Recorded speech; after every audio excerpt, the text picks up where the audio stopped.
Well, I mean, Tether is the largest issuer by market cap.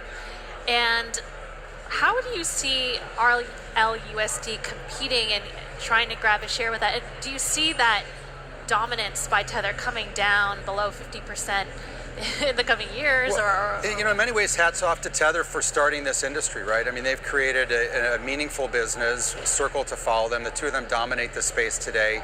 We're not entering the space because we think it's not going to grow and it's strictly going to be a market share gain. We think the space is going to grow meaningfully. So you talk about the addressable market, and whether it 5Xs or 10Xs, from here over the next couple of years, we're going to be a leader in that space, and we're going to take our fair share. I think different stablecoins have different use cases that they're targeting. They also have different business models that they're using to approach. Our focus is on serving institutions. We want to do it in a regulatory compliant way, which is what all the Ripple businesses have done. It's always an enterprise focus. It's got regulatory compliance at the forefront. And going forward a little bit differently than some of our competitors, and we think there's meaningful upside for us. We're quite excited.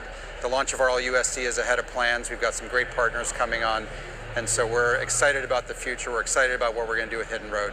All right, and before we let you go, what are you excited about for Consensus? This is our first day. It's the morning. A lot of events still to come. What are you looking forward to? Well, it's just a great atmosphere here. Obviously, there's some positivity in the air with all the regulatory changes. The price of Bitcoin, I was just talking to your next guest about Bitcoin over 100, has this mood-enhancing element to it overall. So I like the vibe here.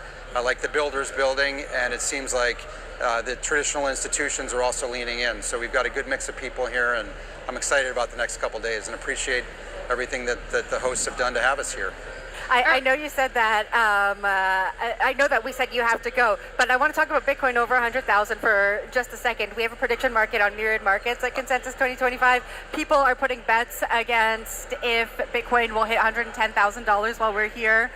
Maybe you're not allowed to make a price prediction, but what do you think? You think we could get there? I'm not allowed to make a price prediction. Okay. I think XRP will outperform. How's that? Yeah. Here's another one. Okay, we heard also earlier that for crypto, for Bitcoin to be considered a asset class that institutions really understand, it has to be 20 trillion. For the stablecoin market, where do you see that market cap hitting in the next 5 years? Very interesting question. I don't think about it from a market cap perspective. I think stablecoins are taken very seriously today, which is part of your question. And I think regulators, and there are conversations going on right now around the world with different regulators. If stablecoins can be treated as good collateral, if it can be used as regulatory capital with the regulators, for example, that is a huge unlock from a capital market standpoint.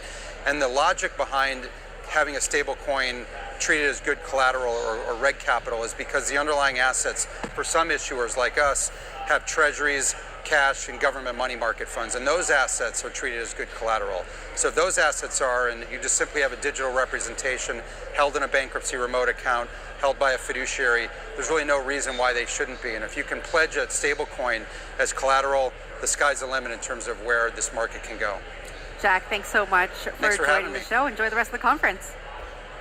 All right, that was Ripple's Senior Vice President of Stablecoins, Jack.